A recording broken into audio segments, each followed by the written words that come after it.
Okay, hello guys. So next we are moving on to interesting facts about JavaScript.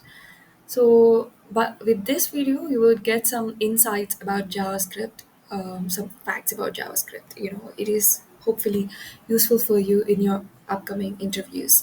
So, we have JavaScript is one of the most popular programming languages in the world. It is an interpreted, it is very important. So, if they ask you what is JavaScript, is it interpreted language or is it a compiled, is it a compiled language, compiler based language, you know what you have to say is it is interpreted programming language. So it is a high level programming language that follows ECMA script.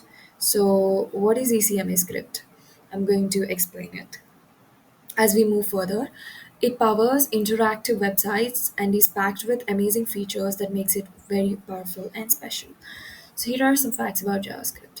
So JavaScript was created in just 10 days. Oh my god. Okay. So it was developed by Brendan Eich in 1995. It's within 10 days.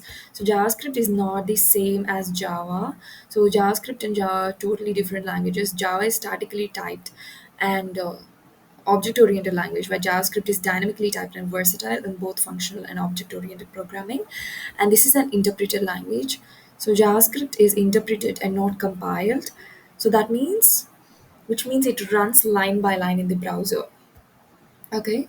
So, and dynamic typing with structure. So, this is very dynamic.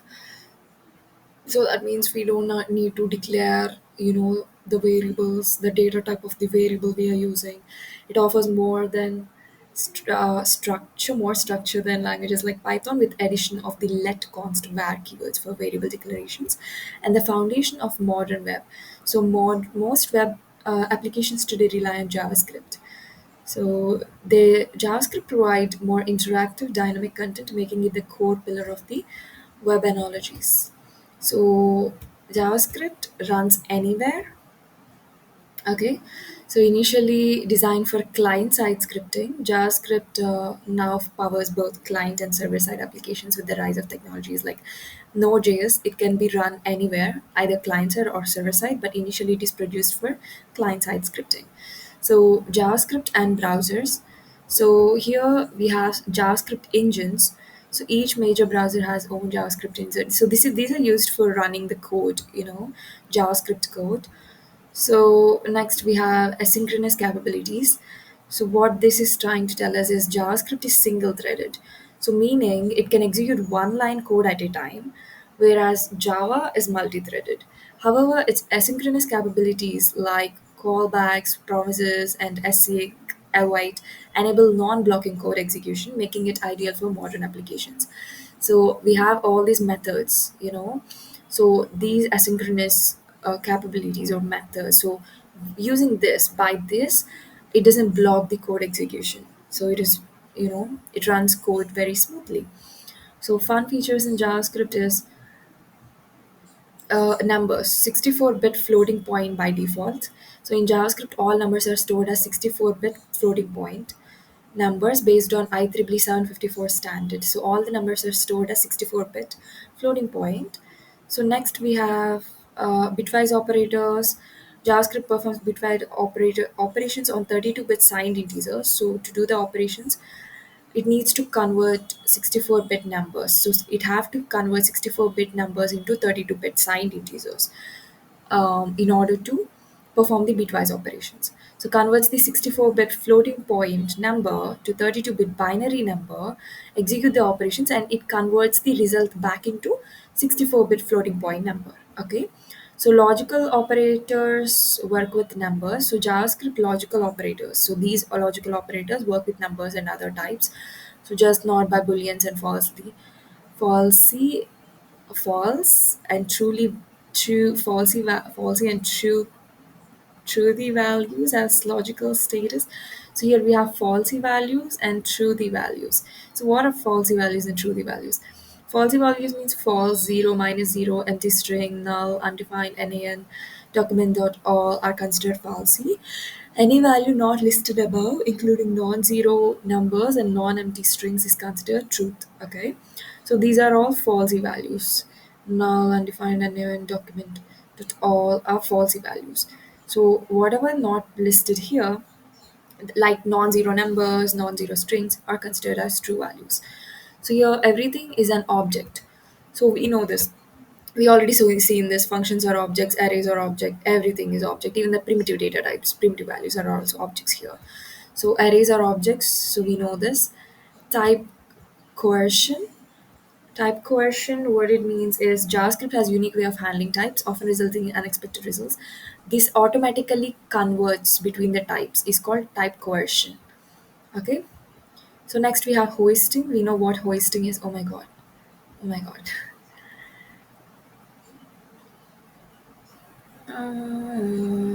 Okay, we know what hoisting is. Hoisting is nothing but if we are writing a code, if we wrote the code which we have to write in the first line, if we wrote that code in the last line, that is called hoisting. Declarations to the top of their scope before executing the call called hoisting. Only the declaration is hoisted, so we can hoist the declaration but not the initialization. Okay, so nan is a number, not a number. So this is actually represent invalid. It is used to represent invalid number. It is used to say that it is not a number. For example, if we given a string in the place of number, it's just going to tell us nan. It's just going to give us an input nan. You know what is nan? Not a number. It's trying to tell us you didn't define a number. You didn't declare a number there.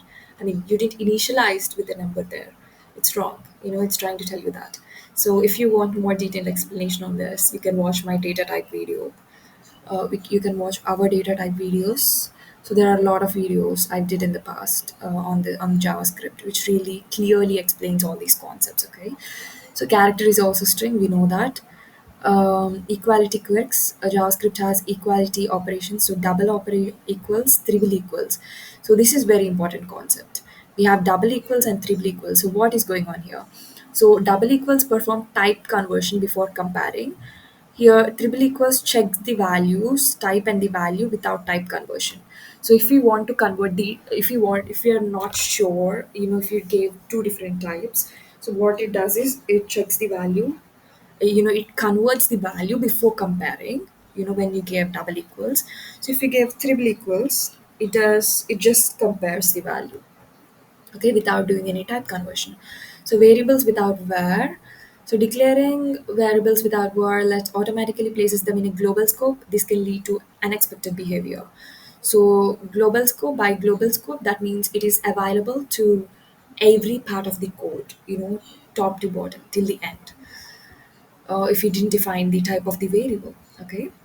So next we have console in JavaScript. So these are not that important, but make sure you just look at them briefly, for your interviews, or maybe you can get a question. There is a chance. So make sure you prepared everything, okay, or you deep dive into everything when it comes to learning a particular programming language. Make sure you know everything about a particular programming language, so that if you attend an interview, or if you have to deal with this particular programming language in the future, even when you go to your industry, your job, it will be very useful for you, okay. So a web console serves as a tool for logging various information associated with web page, including network requests, JavaScript outputs, security errors, CSS, etc. It facilitates interaction with the web page by enabling the execution of JavaScript expressions within the page's content. So what it does is generally it facilitates the interaction with the web page by enabling the execution of the JavaScript within the page's content. So what is going on here is we have here a concept called console object. So what is console object is, in JavaScript, console object provides access to the browser debugging console. Opening the console in the web browser can be done using Control Shift plus I for Windows and Command Operation plus K for Mac. So generally what is happening here is console object, it provides to the browser debugging console. So generally, uh, let me show this to you. Control Shift I, right? So for example, if I try to open something here, so for example, let me try to open a website. um, a games website. Okay, for example. So I opened a website. So now, Control Shift I. So if I open this, so as you can see, there is a code of these, of this website. So it's clearly given here to you. So we have the code, the elements. This is the console, and these are the sources. Okay, and this is the network, and this is preferences. So this is a code here. This is really interesting, right? So you can see the JavaScript code in your browser itself, and we also have CSS here beneath this. Okay, yeah, and they're also showing us how it is, how it is given and everything. So it's very clear. That's what they are trying to explain here. Okay, so next we have console methods. These are JavaScript console methods. So the console object provides us. So these are the console methods. Initially, we seen about these methods, right? So console object provides us with several different methods. So console.log method. So console.log method is used to print the output, as we all know. We can put any type inside the log. It can be string, array, object, boolean, etc. So it's used to print. So next we have console.error. So what it does is it is used to log an error message to the console. So if we done something wrong, it's just going to give that error message. Useful in testing of code. By default, the error message will be highlighted with red color. Okay. So if you want me to demonstrate this, it's very interesting. I'm going to do that for you. Okay. So let me put all this in comments. Okay. Let me write console dot error of you did wrong. Check again. Okay. So now if we try to run this, what happens? Let's see.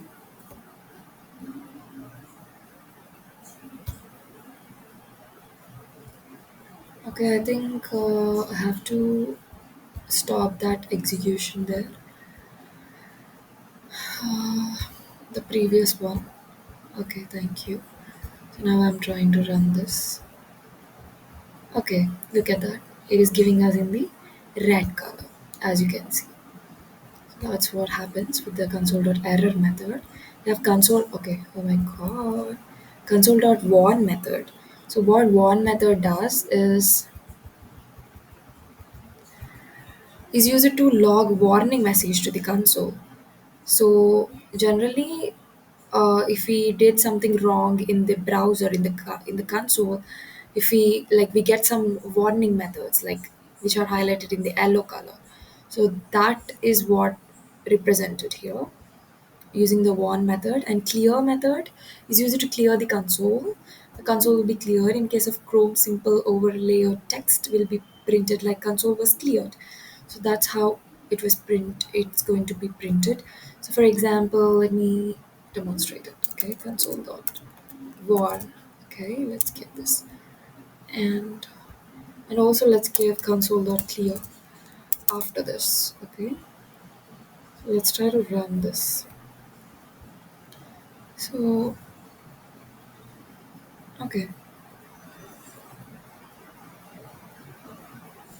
it gave us in the same color. Console not clear.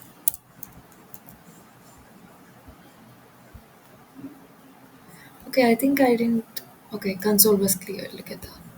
Okay, so yeah. Okay, so next we have JavaScript console dot time dot console dot time end method. So whenever we want to know the amount of time spent by a block or a function, we can make use of the time and time end methods provided by the JavaScript console. So if you want to know the amount of time spent by a block or a function, so if we wrote a specific function or a block of code, if you want to know how much time is spent, how much time is spent to execute that code, we can use this. So next we have console.table. So allows us to generate a table inside a console. The input must be an array or an object will be shown as a table. So it's just use it to generate a table inside a console. So I really want to show you guys how it works. Okay. So let me go back to the browser again. Let me try to demonstrate this code. Console.table, right? So let's see. Console.table of, we have to give an array here in the curly braces, as we all know. Okay, 1 comma b,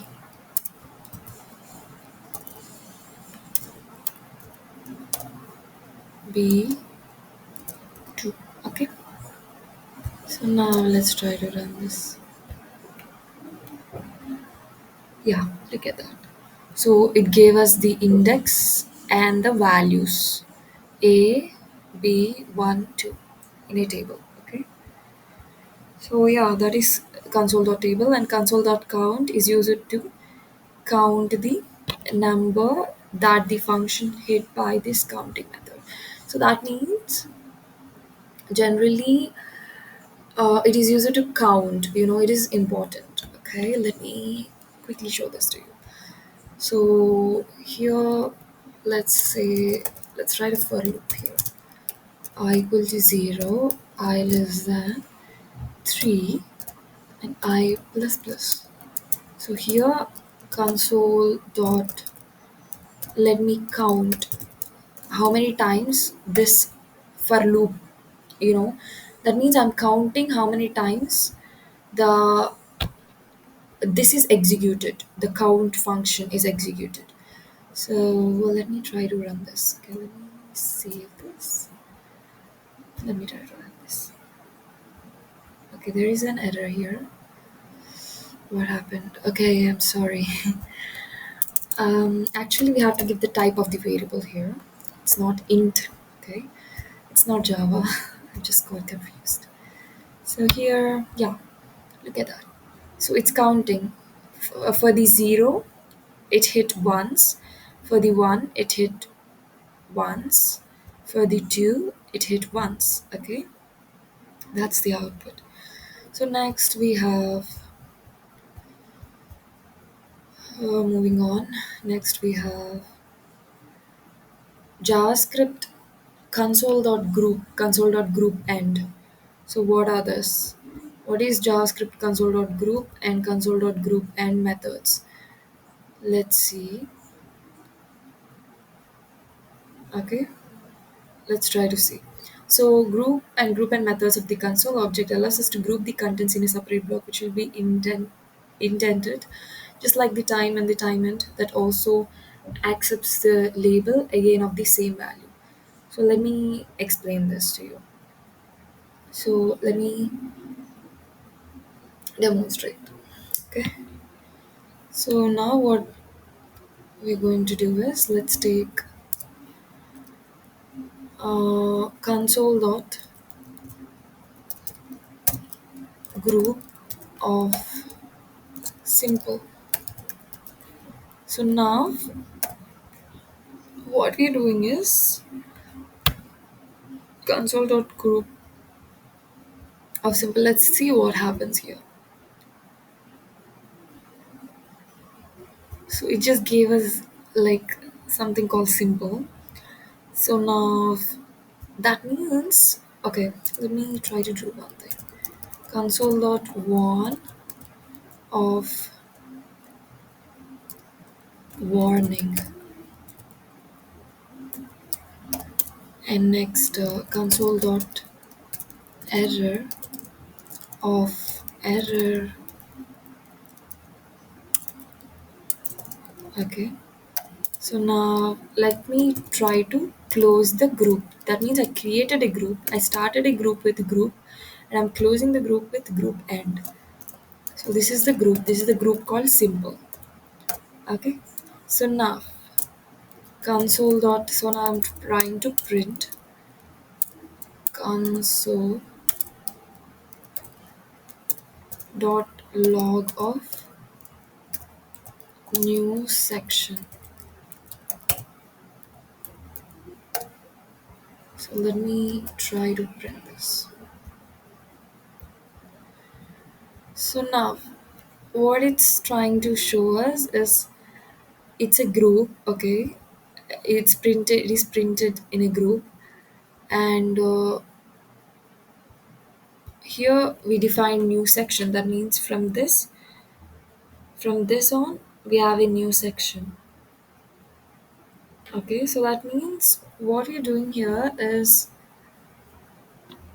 allows us to group the contents in a separate block. So we can group the contents in a separate block, just like the time and time end labels. It's similar to that. Okay, so JavaScript custom console logs. So in JavaScript custom console logs, user add. So what are JavaScript custom console logs? It's nothing but user adds styling to the console logs in order to make logs custom. The syntax for this is add the CSS styling as the parameter to the logs. Okay, we just add the CSS styling, which will replace the percentile C in the logs. Okay, so JavaScript console sidebar. So here we have JavaScript console sidebar. It is used to organize logs and provides clarity in debugging experience. Um, okay, so next we have after filtering errors, only use console sidebar. Only using console sidebar. So that means we are doing nothing here. That we are like displaying the console in the site after filtering warnings, only using the console sidebar, applying filters, and so generally, let's see the summary. The JavaScript console is an important for web developers, offering various methods to debug and monitor web applications. It helps developers by logging messages, measuring time, creating tables, customizing logs, and making it easier to understand and fix errors. Mastering these console methods improve productivity and gives deeper learning insights into the application behavior.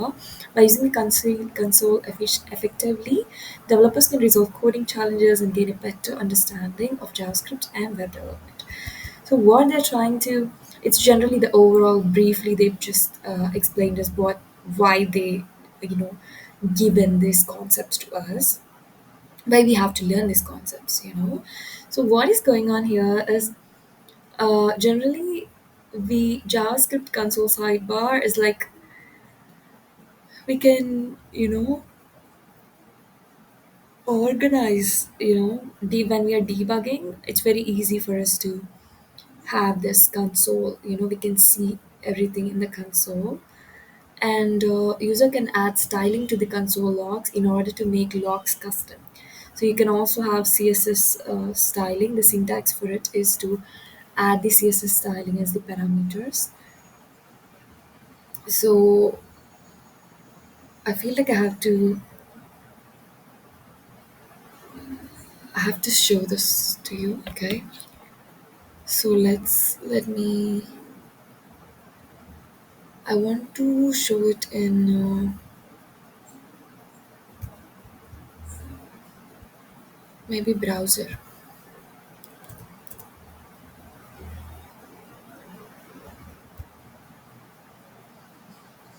Okay,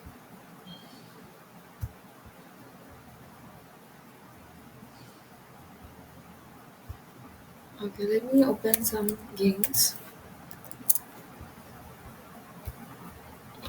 and let me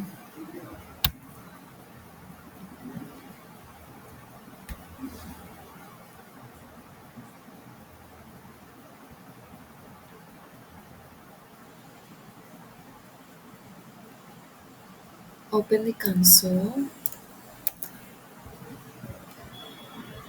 So now, um, I mean, console.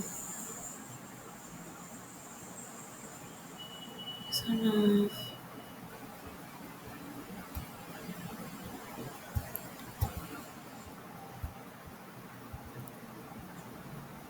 you can modify the code here if you want to. So if you remove something, then it gets modified. So they're just telling us that here,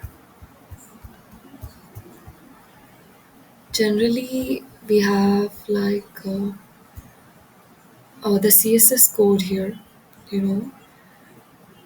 So they're telling the CSS about, they're telling about the CSS to us. Here we have CSS code, right?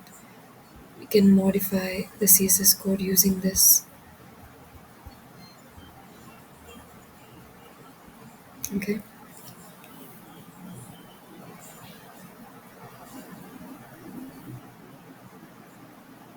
So that's what they're trying to tell us. Or let me quickly show it to you guys, okay? So let's take a variable, constant variable, space equal to, so let's give a space here, 10 px, and next let's write some style equal to padding. So that means we are taking the string, string in the, we are using the whatever the content in the space string. And next, background color, white, and color green. Okay. So next, font style,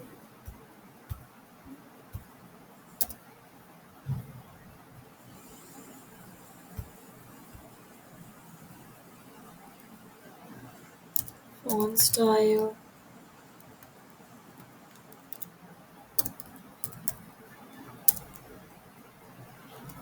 italic, and border. Oh my god, what is going on here? So some italic, that's enough for us. Okay. And now let's try to print console.log of percentile C hello and comma styles. So we are using the styles, like if we do, like we can give the CSS in the JavaScript itself. Okay, using this style tag. I mean, using this percentile C.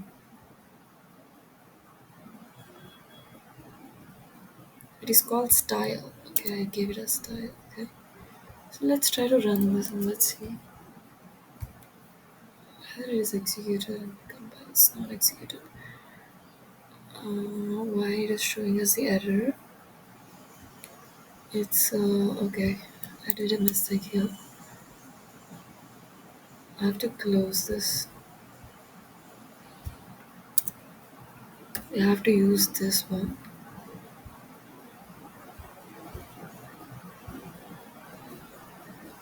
and this one. And let's now try to see. Yeah, look at that. So we applied CSS without HTML in a JavaScript code using this.